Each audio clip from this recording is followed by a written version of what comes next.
चलो आम खास मैदान, चलो आम खास मैदान, चलो आम खास मैदान औरंगाबाद। 25 तारीख 25 मई 2025 शाम में 6 बजे से 10 बजे तक यहाँ पे all India Muslim person law board की तरफ से उनके बैनर के तले एक अजीशान जलसा रखा गया है जो एहतजाज गवर्नमेंट के, मोदी गवर्नमेंट के खिलाफ में है। ये सब पता है आपको वो किस बारे में है। आगे अगर इस बिल को कंटिन्यू अगर होगा तो हम तो नहीं, पर हमारे बच्चों को बहुत तकलीफ होंगी और हमारे बच्चे आप लोगों से सवाल करेंगे, हम लोगों से सवाल करेंगे कि जब आपके पास में होश था, आपके पास में तर्जुमा था, आपके पास में बड़े लीडरशिप थी, फिर आपने क्यों नहीं उसका विरोध किया। ये आपसे पूछूंगी, आपके बच्चे भी पूछेंगे, अल्लाह भी पूछेंगे आपको आखिरत में। इस बात को याद रखिए, क्योंकि आगे चल के तुम्हारे कब्रिस्तान में भी तुमको गाड़ने के लिए गवर्नमेंट से परमिशन लेना पड़ेगी। इस बात को याद रखिए। आज इतने बुरे हाल हो रहे हैं पूरे हिंदुस्तान के मुसलमानों के, ये वजह क्या है कि हम एक जगह एक मुत्तहिद नहीं है। हमको एक मुत्तहिद होना पड़ेगा। आपको एक और एक चांस इस बार में इस मुस्लिम पर्सन लॉ बोर्ड के माध्यम से मिला है, तो आपसे दरखास्त है पूरे मेरे किराड़पुरा वासियों से, रहमानिया से, किराड़पुरा अल्तमश से, शरीफ कॉलोनी से, पूरे औरंगाबाद के नौजवानों से भी, बुजुर्गों से भी, कि वहां बड़ी तादाद में वहां पे शरीक हुए और आइए।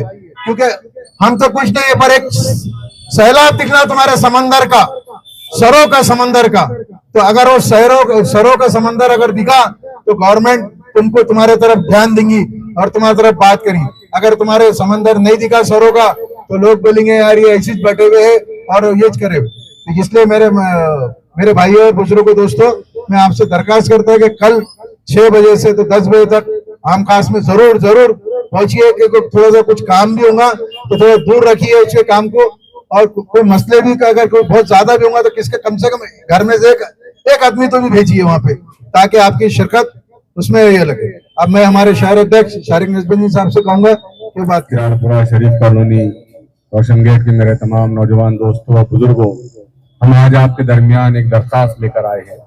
दरखास्त यही है कि आपके और हमारे मसाजिद, दरगाहें, कब्रिस्तान का जो मालिक हुआ करता था वो वक्फ बोर्ड हुआ करता था, लेकिन मोदी गवर्नमेंट ने इस वक्फ बोर्ड बिल के अंदर तब्दीलियां लाकर इस वक्फ बोर्ड की अहमियत को खत्म करके आपकी हमारी तमाम की मसाजिद, दरगाहों, कब्रिस्तानों को का मालिक जो है तो खुद सरकार बन बैठी है। हम आपसे ये दरखास्त करने आज आए हैं कि यही वक्त है कि अपनी आवाज को बुलंद आवाज को हुकूमत तक पहुंचाने के लिए मुस्लिम पर्सनल लॉ बोर्ड की तरफ से बुलाए गए एहतजाजी जलसे में हम तमाम की शिरकत करें। आज भले हमें इस बात की अहमियत का अंदाजा नहीं हो रहा है कि मोदी गवर्नमेंट ने वक्फ अमेंडमेंट बिल के अंदर क्या तब्दीलियां लाई है। क्या आपको मालूम है, क्या आप ये जानते हैं कि कभी किसी मंदिर का कोई मेंबर कोई मुसलमान हो सकता है? आपने कभी सुना है? तो फिर मुझे बताएं कि मस्जिद कमेटी का मेंबर एक हिंदू कैसा हो सकता है? वक्फ बोर्ड का एक मेंबर हिंदू कैसा हो सकता है? बात हमारे हिंदू भाइयों से नाराजगी की या दुश्मनी की नहीं है, बल्कि बात आईन की है, दस्तूर की है, इस कानून की है जो बाबा साहब अम्बेडकर ने हमें दिया है। उस कानून में हमें मजहब की आजादी दी गई है। उस कानून में हमारे मस्जिदों को, हमारी दरगाहों को, हमारे कब्रिस्तानों को कैसे चलाए उसका इख्तियार उस कानून ने हमें दिया है। लेकिन क्या वजह है कि उस तरीके को चलाने के लिए अब उस कमेटी के अंदर एक हिंदू मेंबर को इंतखाब उसका कर दिया जाएगा, उसका तकर्रुर कर दिया जाएगा। तो कैसे फैसले लिए जाएंगे? इससे पहले वक्फ बोर्ड के किसी भी मामले को लेकर, मस्जिद के किसी भी मसले को लेकर वक्फ ट्रिब्यूनल कायम किया गया था ताकि वहां पर हमारे मसाइल को सुलझाया जा सके। लेकिन अब मोदी गवर्नमेंट ने पूरे तमाम वक्फ बोर्ड के इख्तियारात जिला कलेक्टर को दे दिए हैं। जिला कलेक्टर के पास जो इख्तियारात है वो आपके उसका फैसला आखिरी फैसला होगा, उसके बाद किसी को कोई सुनवाई कहीं पर नहीं होगी। तो हम आपसे यही कहना चाहते हैं कि ये मस्जिदें जो आज आबाद है आपके अपने मोहल्लों में, ये जो दरगाहें हमारे पास हमारे बुजुर्गान दीन की है, इसके ऊपर कंट्रोल जो है तो हुकूमत का होगा, जबकि दस्तूर कहता है कि वक्फ बोर्ड का होगा। और हम यही कहना चाहते हैं कि all India Muslim personal law board ने कल 25 तारीख को शाम में 6 बजे से लेकर रात में 10 बजे तक एक एहतजाजी जलसा आम खास मैदान पर बुलाया है। यहाँ मेरी और आपकी तमाम की जिम्मेदारी है कि हम उस जलसे में शिरकत करें, अपने दोस्त अहबाब के साथ शिरकत करें। अगर जितनी बड़ी तादाद में हम वहां पर जमा हो गए, उतनी मजबूती के साथ आपकी आवाज सेंट्रल गवर्नमेंट तक पहुंचेंगी इंशाल्लाह। उस जलसे आम में पूरे मुल्क से बड़े बड़े उलमाए कराम तशरीफ ला रहे हैं। वो बड़े बड़े उलमाए कराम जो बुजुर्ग है, चल नहीं सकते हैं, लेकिन वो चाहते हैं कि हमारी कौम का जो वक्फ बोर्ड के तहत जो मसाजिद, जो कब्रस्तान और जो दरगाह है वो महफूज रहे। वो उसी की बका के लिए जो है तो कल हमारे शहर तशरीफ ला रहे हैं। हमारी जिम्मेदारी है कि हमारे बुजुर्ग जो मेहनतें कर रहे हैं, हम उनके पीठ पीछे खड़े रहे, ताकि उनको हमारी लड़ाई लड़ने के लिए तक़वियत मिले, ताकत मिले। ये हमारी और आपकी जिम्मेदारी है। याद रखिए, अगर कल आप नहीं पहुंचेंगे तो शायद फिर कभी आपको जवाबदेह होना पड़ेगा अपने बच्चों के सामने। आपको इस कानून के खिलाफ, इस जुल्म के खिलाफ आपको आवाज उठानी होगी। इस जुल्म के खिलाफ आवाज कैसे उठानी होगी? तो जो लोग आपको बुला रहे हैं इस जुल्म के खिलाफ आवाज उठाने के लिए, आप उनका साथ दीजिए, आप उनकी ताकत बनिए, ताकि हमारी मस्जिदें, हमारे कब्रस्तान और हमारे दरगाहें महफूज रहे। एक जो वक्फ अमेंडमेंट बिल लाया गया है, इस कानून के तहत न मस्जिद तुम्हारी होगी, न तुम्हारी दरगाह तुम्हारी होगी, न तुम्हारे कब्रस्तान तुम्हारे होंगे, बल्कि तमाम के मालिकान सरकार होगी। जबकि दस्तूर हिंद कहता है कि तुम्हारी मस्जिद के जिम्मेदार तुम है, तुम्हारे कब्रस्तान के जिम्मेदार तुम है, तुम्हारी दरगाहों के जिम्मेदार तुम है। तुम ही उसके हकूक रखते हैं, तुम ही उसके फैसले कर सकते हैं। तो फिर क्या वजह है कि मोदी गवर्नमेंट ने वक्फ अमेंडमेंट बिल लाकर इस बिल के अंदर जो है तो गैर मुस्लिमों को एंटर कर दिया इस वक्फ बोर्ड के अंदर? क्या वजह है कि तमाम मुसलमानों से इसके इख्तियारात वापस लेकर इसके तमाम तरह इख्तियारात कलेक्टर को दे दिए गए हैं? तो ये तमाम तर बारीकियां है, यही नहीं है, इसके अलावा बहुत सारी बारीकियां हैं। आप जानते हैं कि असदुद्दीन ओवैसी साहब आपके और हमारे लिए इस वक्त अमेंडमेंट बिल के खिलाफ सबसे ज्यादा कोई आवाज उठी है तो असदुद्दीन ओवैसी ने उठाई है। उन्होंने वो बिल मोदी के मुंह पर मुंह फाड़ कर फेंका है। वो क्यों फेंका है? वो चाहते हैं कि वो मस्जिदें जो आज हमारी है वो कल भी हमारी रहेगी और हमारी नस्लों की रहेगी। वो कब्रिस्तान के कंट्रोल हमारे पास रहेंगे, वो दरगाहों के कंट्रोल हमारे पास रहेंगे। इसलिए मेरी और आपकी तमाम की जिम्मेदारी है कि हम असदुद्दीन ओवैसी साहब, तमाम उलमाए कराम, तमाम मुस्लिम पर्सनल लॉ बोर्ड के जिम्मेदारान की आवाज बने। उन्होंने हमें कॉल किया है, हम ज्यादा से ज्यादा तादाद में जो है तो हम खास पहुंचे। मेरे नौजवान दोस्तों और बुजुर्गों, हम यही अदबन आपसे दरखास्त लेकर आपके दरमियान आए हैं कि कल के इजलास में आप शरीक होइए और ये लड़ाई आगे भी चलते रहेगी इंशाल्लाह। और ऐन मुमकिन है कि आपको मालूम है कि ये सड़क के साथ साथ हमारे उलमाए कराम ये लड़ाई अदालतों में भी लड़ रहे हैं, अदालतों में सुनवाई चल रही है। जितनी बड़ी तादाद में हम लोग सड़कों पर उतरेंगे उतना जो है तो सरकार के ऊपर दबाव बनेगा और कहीं ना कहीं ये काला कानून वापस लिया जाएगा। तो मेरे भाइयों, बताइए हाथ उठाकर के कल कौन कौन वहां पर आम खास मैदान पहुंचने वाले हैं। मेरी आपसे दरखास्त है कि आप पहुंचिए और अपने दोस्त अहबाब के साथ, अपने बच्चों के साथ आप पहुंचिए, ताकि उन लोगों की आप आवाज बने जो आपके लिए खड़े हो रहे हैं, उन लोगों की आप ताकत बने जो आपके लिए मोदी गवर्नमेंट से लड़ रहे हैं। तो यही दरखास्त लेकर आपके दरमियान हम मजलिस इत्तेहादुल मुस्लिमीन के जिम्मेदारान आपके दरमियान आए हैं कि अपने हकूक को हासिल करने के लिए कल आम खास मैदान पहुंचे। साहब ने अपनी बात बड़ी तफसील के साथ में रखी। अब मैं एक नारा लगाऊंगा, आपको मेरा साथ देना है। आपको कहना है, आओ हमारे साथ चलो, दस्तूर बचाने निकले हैं, आओ हमारे साथ चलो, दस्तूर बचाने निकले हैं, आओ हमारे साथ चलो, औकाफ बचाने निकले हैं, आओ हमारे साथ चलो, औकाफ बचाने निकले हैं, आओ हमारे साथ चलो, मस्जिदें बचाने निकले हैं, आओ हमारे साथ चलो, मदरसे बचाने निकले हैं, आओ हमारे साथ चलो, दरगाहें बचाने निकले हैं, आओ हमारे साथ चलो, औकाफ बचाने निकले हैं, आओ हमारे साथ चलो, दस्तूर बचाने निकले हैं। जो हमारे बुजुर्गों ने, आप अब्बास ने, हमारे लोगों ने जो वक्फ की हुई जमीनें थी, जो वक्फ के नाम से जो है तो वक्फ की हुई थी, उन जमीनों को हड़पने के लिए मोदी सरकार ने एक हमारे खिलाफ एक बिल लेकर आया है। उस बिल का ये मकसद है कि जो हमारे लोगों ने जो वक्फ की हुई जमीनें थी, वो जमीनें गवर्नमेंट अपने हक में लेना चाहती है। उस बिल के खिलाफ पूरे हिंदुस्तान में एहतजाज हो रहा है। हमारे जिम्मेदारान उस बिल के खिलाफ अवेयरनेस पैदा कर रहे हैं, आप लोगों को बता रहे हैं और हुकूमत को भी ये बता रहे हैं कि ये वक्फ की जमीनें, जायदादें मुसलमानों के इस्तेमाल में आनी चाहिए, मुसलमानों का इसका फायदा होना चाहिए। लेकिन हुकूमत ने हमारी जमीनों को हड़पने के लिए एक पार्लियामेंट में एक बिल पास किया है, उसके खिलाफ हम लोगों को रोड पर आना है, अपना एहतजाज दर्ज करना है। और उसी का एक सिलसिला पूरे महाराष्ट्र में नहीं बल्कि पूरे हिंदुस्तान में चल रहा है। उसी को देखते हुए all India Muslim personal law board की जानिब से, उसी के बैनर तले हम लोग all India Muslim personal law board की जानिब से जो 25 तारीख को आम खास में प्रोग्राम होने जा रहा है, हम लोग उस प्रोग्राम में शिरकत करें और हुकूमत को ये बताए कि ये जो बिल आप लेकर आए हैं, इस बिल को हम मुसलमान नहीं मानते हैं।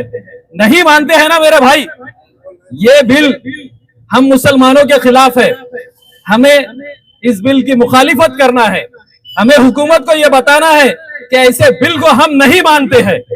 और जब हम हुकूमत को यह बताएंगे और हुकूमत की आंखों में आंखें डालकर ये चीज सामने आएंगी कि ये मुसलमानों के कितने खिलाफ ये बिल है, तब जाकर हुकूमत को यह एहसास होगा कि ये मुसलमानों की जरूरत है।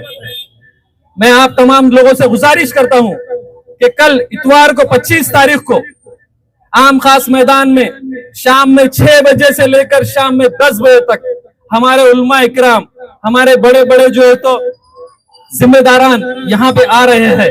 आप तमाम से गुजारिश है कि बड़ी तादाद में अपना वक्त निकाल कर हमें 6 बजे से लेकर 10 बजे तक अपना एहतजाज वहां पे दर्ज कराना है और हुकूमत को यह बताना है कि हम इस बिल के खिलाफ है। मैं, हमारे जिम्मेदारान यहाँ पे मौजूद है, मैं अपनी बात खत्म करता हूँ और आपसे रुखसत ले रहा है। आपको बताने की कोशिश कर रहे हैं मजलिस इत्तेहादुल मुस्लिमीन के हमारे शहर अध्यक्ष शारिक नहमदी साहब हमारे साथ है, असरार भी हमारे साथ है। ये जो बड़े बड़े कब्रिस्तान दिख रहे हैं जो हमारे बुजुर्गों ने हमें दिया है, ये गंजी शादा कब्रिस्तान, ऐसे तमाम कब्रिस्तान, मस्जिदें, दरगाहें, ये सब पे गवर्नमेंट अपना हक जमाना चाहती है। मौजूदा गवर्नमेंट को दिखाने के लिए मुस्लिम पर्सनल लॉ बोर्ड आम खास मैदान में एक अजीम शान जलसा ले रही है। कल 6 बजे से लेकर 10 बजे तक आप तमाम से शिरकत की गुजारिश है। हम जिंदा फार्म हैं, हम अगर रोड पे नहीं आएंगे तो आने वाले टाइम में हमारे औलादे हमें कोसेंगी, हमें सवाल करेंगी कि हमारे लिए आपने क्या किया।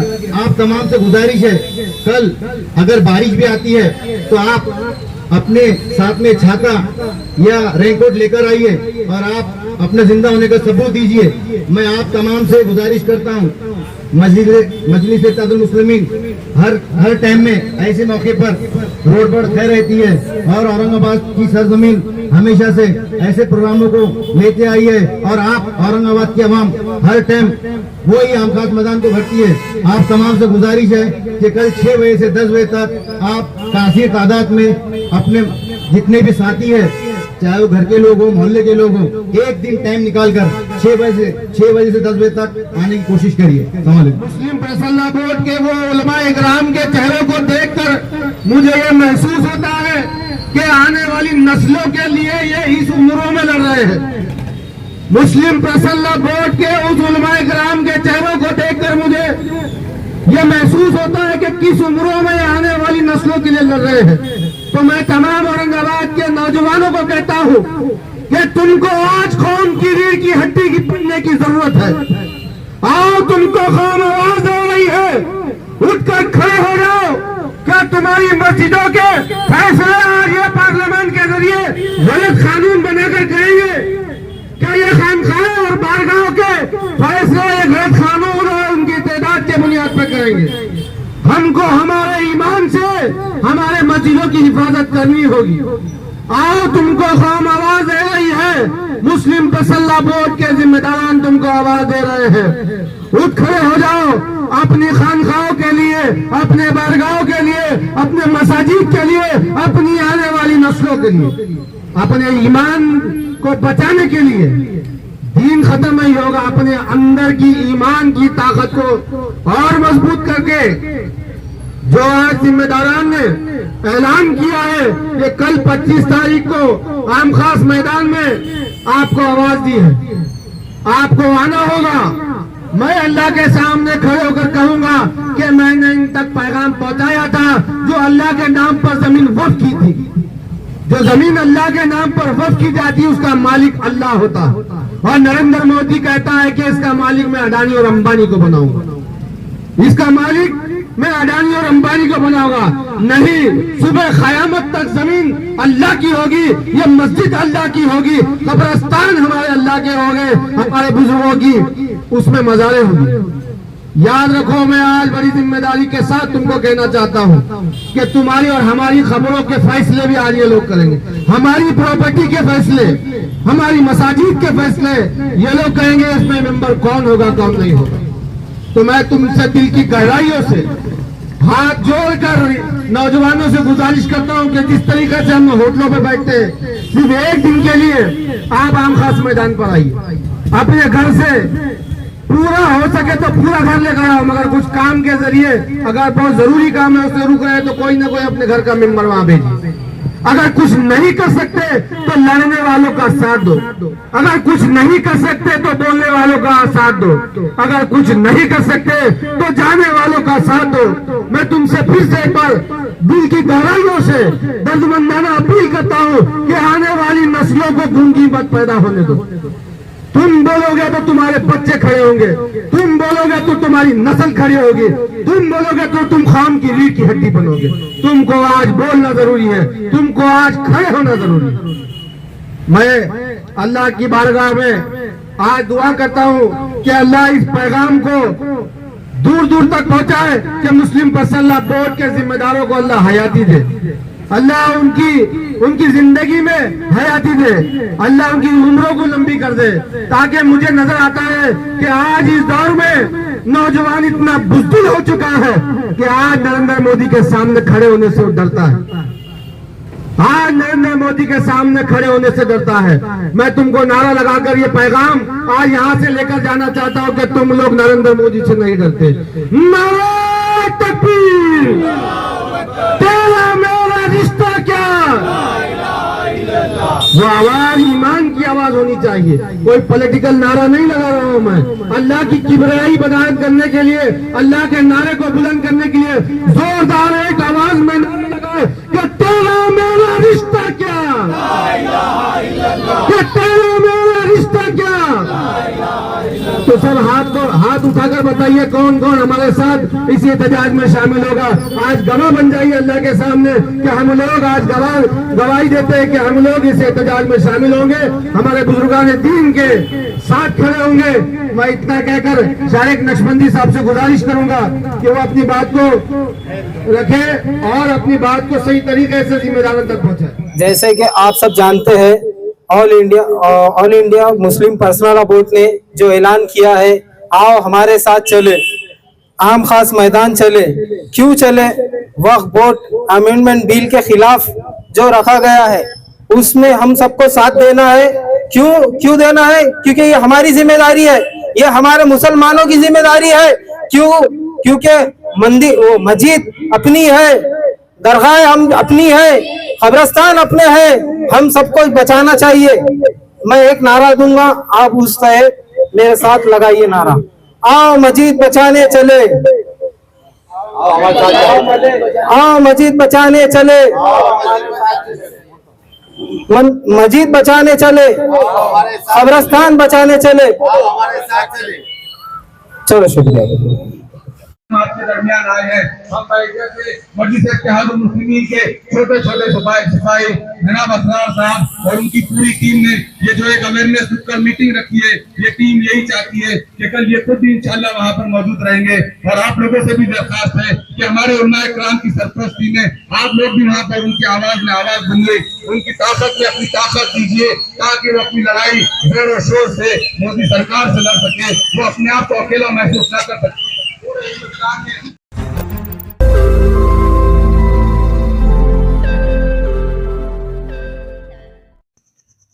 रोज नई खबरों को देखने के लिए हमारे औरंगाबाद समाचार चैनल को सब्सक्राइब कीजिए और नोटिफिकेशन पाने के लिए हमारे बेल आइकन को दबाइए ताकि हर खबर की नोटिफिकेशन आपको मिलती रहे।